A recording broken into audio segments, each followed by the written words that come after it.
రెడ్డి ఎట్లయిపోయిందంటే అంత దుబారా. మొన్న ఫుట్బాల్ ఆడింది చూసిర్రా? ఎవరి కోసమే ఫుట్బాల్ అది? ఈయన మనుమడి షోకు తీర్చుకోవడం కోసం 100 కోట్ల రూపాయలు ఖర్చు పెట్టిండు. నువ్వు ఫుట్బాల్ ఆడితేంది, నువ్వు ఏం ఆడితే మాకేందా రేవంత్ రెడ్డి?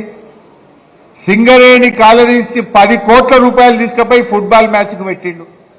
గవర్నమెంట్ ఖజానాకెళ్ళి ఈయన నేర్చుకోవడానికి 5 కోట్లతో స్టేడియం కట్టుకున్నాడు ఒక్కడే. 5 కోట్లు పెట్టి ఈయన సొంతం స్టేడియం కట్టిండు గవర్నమెంట్ పైసలతో. నీ సొంతం పైసలతో కట్టుకో. గవర్నమెంట్ డబ్బులతో ఇలా స్టేడియం కట్టిండు రేవంత్ రెడ్డి. సిఎస్ఆర్ నిధులు 100 కోట్ల రూపాయలు ఖరాబ్ చేసిండు. అరే గా సింగరేణి 10 కోట్లుంటే ఆనాడు కేసీఆర్ ఏం చేసిండు? సింగరేణి సిఎస్ఆర్ డబ్బులను స్కూళ్లు కట్టించిండు, రోడ్లు వేపించిండు, మెడికల్ కాలేజీ పెట్టించిండు కేసీఆర్. రేవంత్ రెడ్డి ఏం చేస్తుండు?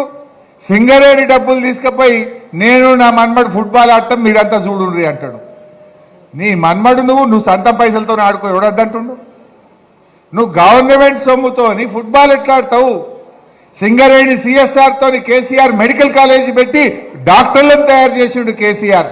సింగరేణి డబ్బులతో కేసీఆర్ మంచి మంచి ప్రభుత్వ పాఠశాలలు కట్టిండు, మంచి మంచి రోడ్లు వేసిండు. కానీ రేవంత్ రెడ్డి ఏమో ఆయన షోకులు తెచ్చుకుంటుండు. మీరు గమనించిండో లేదో, కేసీఆర్ ఏమో ప్రాజెక్టులు కట్టాలి, ఇంటింటికి నల్ల నీళ్లు ఇవ్వాలి, ప్రతి ఊర్లో డంప్ యార్డ్ కట్టాలి, ప్రతి ఊరికి ట్రాక్టర్ కొనాలి, ప్రతి మండల కేంద్రానికి డబుల్ రోడ్ వేయాలి, కొత్త జిల్లాలు చేయాలి, కొత్త మెడికల్ కాలేజీలు చేయాలని కేసీఆర్ పనిచేసిండు. రేవంత్ రెడ్డి ఏం చేస్తుండు? అందాల పోటీలు పెట్టాలి, ఫుట్బాల్ మ్యాచ్లు ఆడాలి, గ్లోబల్ సమిట్లు పెట్టి షోకులు కొట్టాలి, ఢిల్లీకి హైదరాబాద్కు గాల్ల చక్కర్లు కొట్టాలి. ఇది రేవంత్ రెడ్డి చేస్తున్నది.